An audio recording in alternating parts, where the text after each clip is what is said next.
some clubs hit a rough patch and fix it with a smart, boring solution. Barcelona might be doing the opposite, because now they're being forced into an emergency center-back search, and the shortlist sounds like a panicked plan dressed up as a strategy. And the scary part is what it says about where the project actually is right now. This is Football Frenzy. Now to the part that's making Barça fans nervous. The script says Ronald Araujo has stepped away, and Christensen has a serious knee issue again, which could keep him out for months. Whether you agree with the phrasing or not, the practical result is the same. Barcelona are being pushed into the market for a center-back, and the reporting suggests they're looking for someone who fits their financial reality and can cover the next 6 months. The profile is very specific. Experienced, leadership, preferably Spanish-speaking for quick integration. Ideally left-footed, though those are rare and expensive. The names being studied include Nicolas Otamendi at Benfica, 37, World Cup winner, contract ending soon, but also Benfica's captain and a regular starter, so it's not simple. Stefan de Vrij at Inter, experienced, can play that side, but lately more bench than pitch. Marco Senesi at Bournemouth. Contract situation makes him interesting, but he's important for them, which complicates it. Diogo Leite at Union Berlin, soon a free agent. And then Diego Llorente at Betis and Luis Felipe at Rayo. And the script clearly doesn't love that last idea. The script ends with the point Barcelona fans keep repeating. Remember this list the next time you hear the club say the finances are almost back to normal. Because if you're patching holes like this in winter, the next question becomes, what are you doing up front? And who's actually staying? Barcelona still haven't made a final call on Robert Lewandowski's future. And the script says clarity may only arrive in February or March. Lewandowski is reportedly happy in Barcelona and believes he's still in great shape. He's open to taking a reduced role while staying as a locker room leader. He wouldn't mind the club adding a young striker in the summer, and he's even open to a pay cut. But the club could still decide to move on, and a lot depends on Flick. Their relationship is strong, and the script says they'll have an honest conversation soon. If Flick believes it's time, he'll say it directly. Lewandowski has also been valuable as a mentor in a young team, especially with talents like Lamine Yamal. And the script credits him with supporting Rafinha during a difficult period under Xavi. Rafinha also had a positive moment yesterday. He and his wife organized charity work in his hometown, handing out food and clothes, taking photos and signing autographs. Then a bad clip went around online that looked like it could be a scandal. A fan drops paper, Rafinha hands it back. The fan acts like Rafinha demanded an autograph, and then it looks like Rafinha snaps and hits the fan. But the script says it turned out the video was staged, which is a reminder that the internet can manufacture a controversy in 20 seconds, and people will believe it for 20 hours. Why it matters. If Barça are trying to stabilize the project under Flick, decisions like Lewandowski's role and the club's public narrative matter just as much as any signing. Here's the part of the Real Madrid story that feels like it's growing week by week. Rodrigo started the season looking lost, and now he's back as Alonso's favorite, basically the main attacking reference after Mbappe.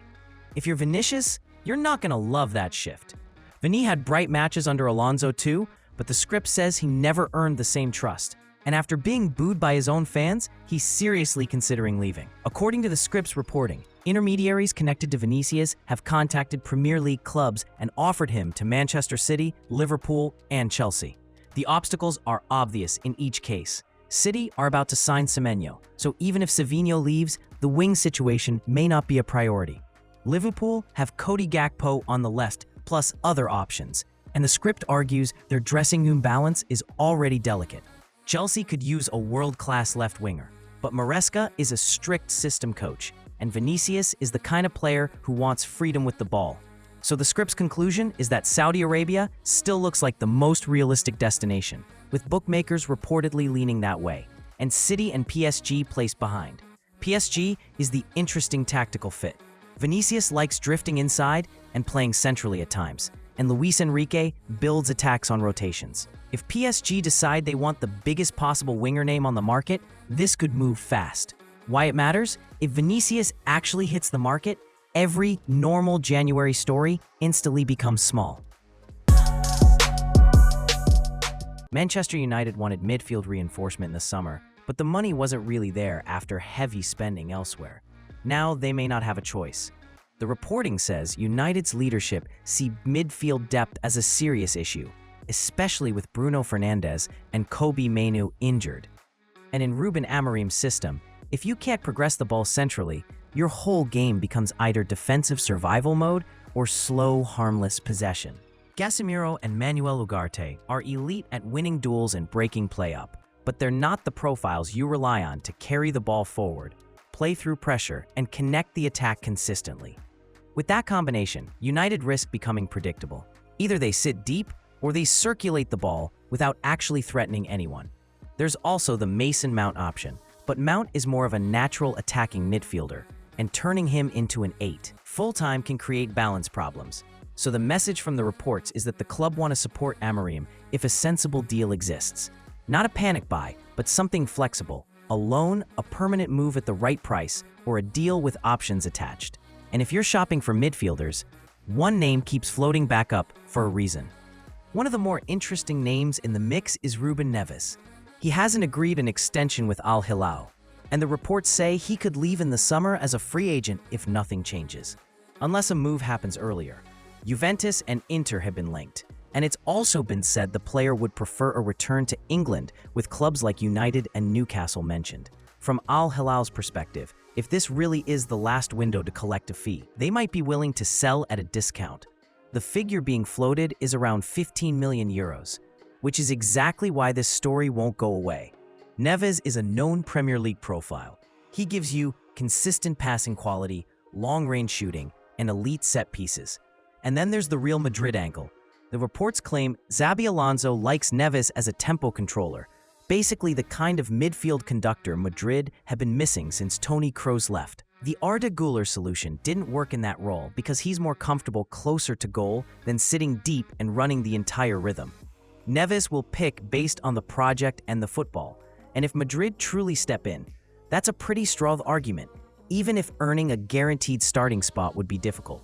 Staying in Spain, Barça aren't just thinking transfers, they're thinking stability.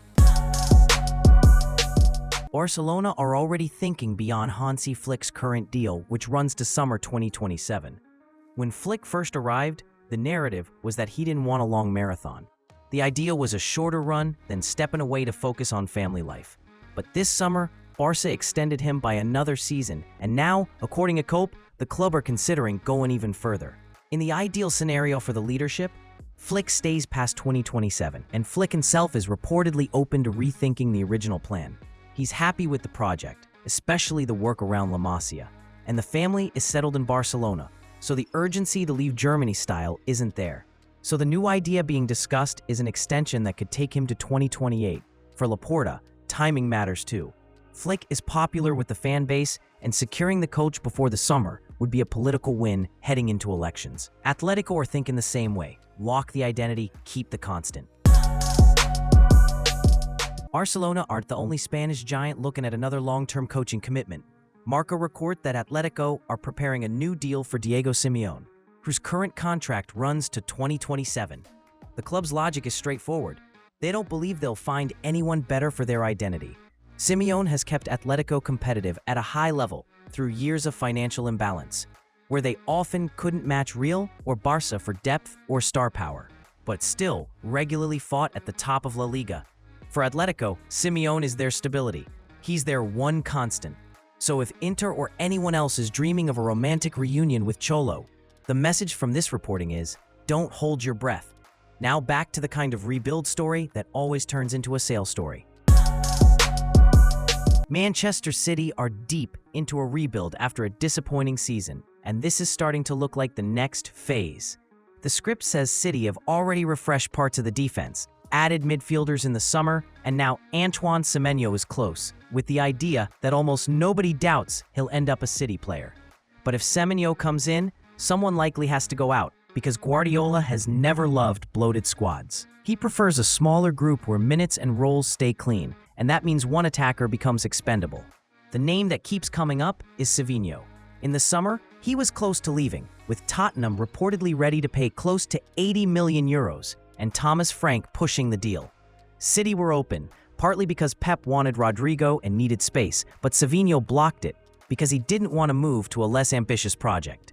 Now, with Semenyo arriving, Savinho may have to revisit that stance. The Telegraph reporting says Pep still doesn't want to carry extra bodies, and if an attacker is sold, Savinho is the most likely because he's not viewed as essential.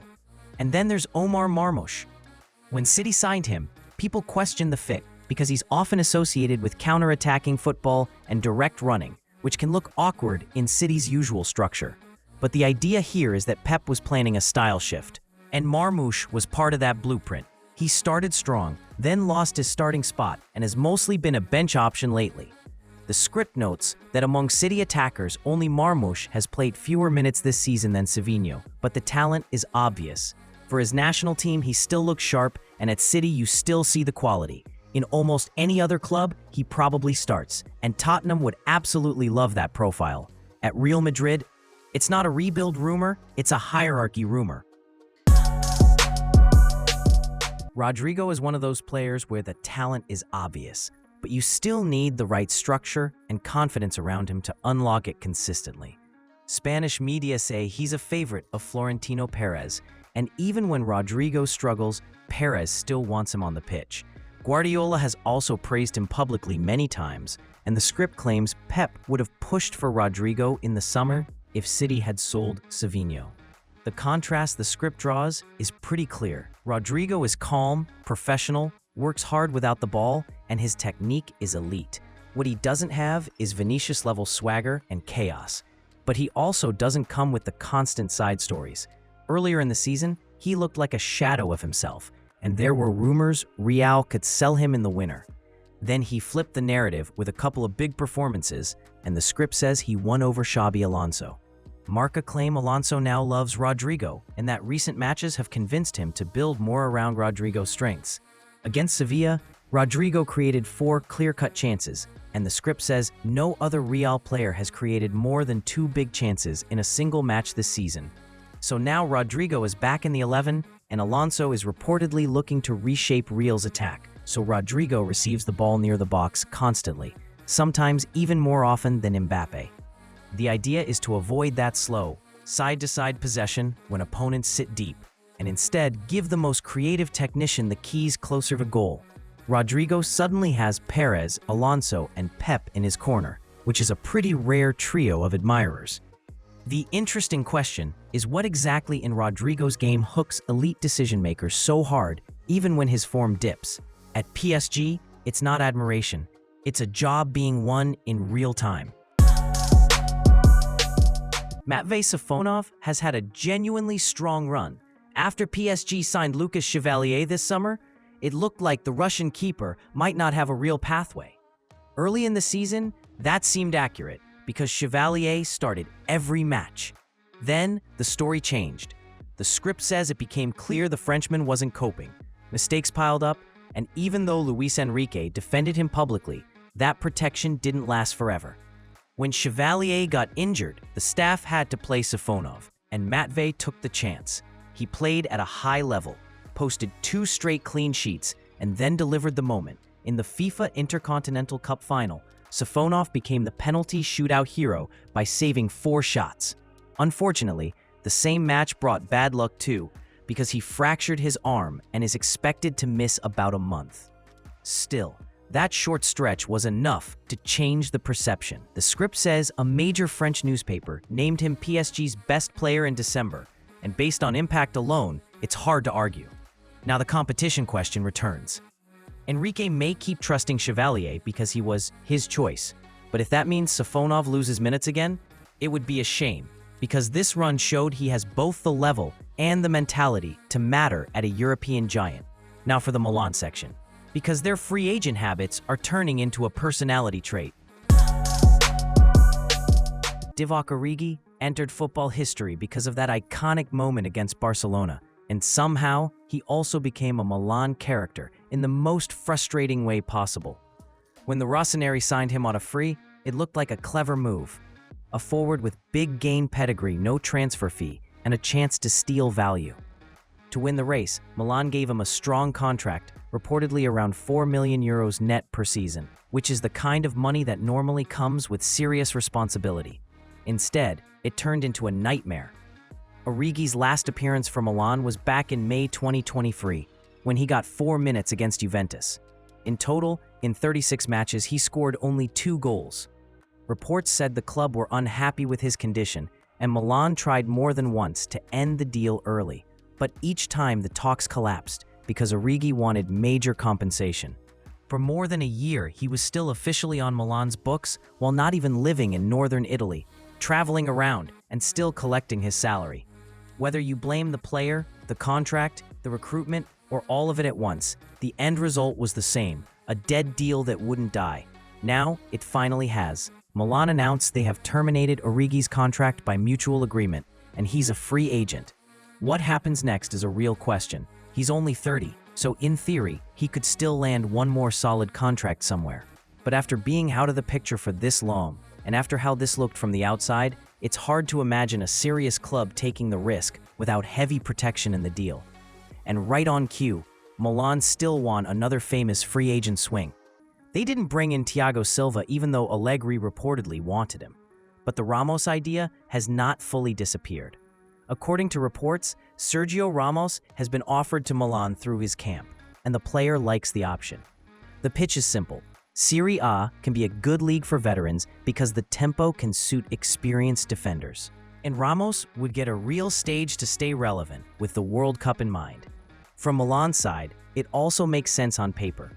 Their center-back situation has looked shaky at times, and even if Ramos starts as cover, his leadership, edge, and experience could be useful. And depending on form and injuries, he might even push toward a starting role. It's still a big-name gamble, but at least this one has a logic that goes beyond vibes. Last stop, Liverpool, because when results wobble, the replacement shortlist always exists, even if nobody wants to say it out loud. Everyone understands the situation around Arne Slot. The pressure's real, and the script says Liverpool's leadership already have a short list of potential replacements. Recently, results have stabilized. Liverpool are unbeaten in 6. They beat Inter and Tottenham, and they climbed to 5th. But the script argues the bigger issues haven't disappeared. They're still 10 points behind Arsenal, and wins can sometimes hide structural problems, especially if opponents are in poor form and you catch them at the right moment. If performances don't become consistent, the trend can flick quickly, and Slot's job gets questioned again. The club knows that, so they're preparing options. One name that naturally draws attention is Steven Gerrard. When asked whether he'd take the job if Slot was sacked, Gerrard said he doesn't want that to happen and wants Slot to stabilize things and bring Liverpool back where they belong. But he also added that he would help Liverpool at any moment and in any way. Gerrard has been out of work since leaving Al Ettifaq, so technically he's available immediately. Would it be a good appointment? That's another conversation. But seeing a club legend in the Liverpool dugout would definitely turn the entire football world into a live comment section. That's all for today. Thanks for watching, and thanks for being here. Now enjoy your meal, take care, and Joga Bonito. If you want to support the channel, tap like and subscribe. It helps more than you think.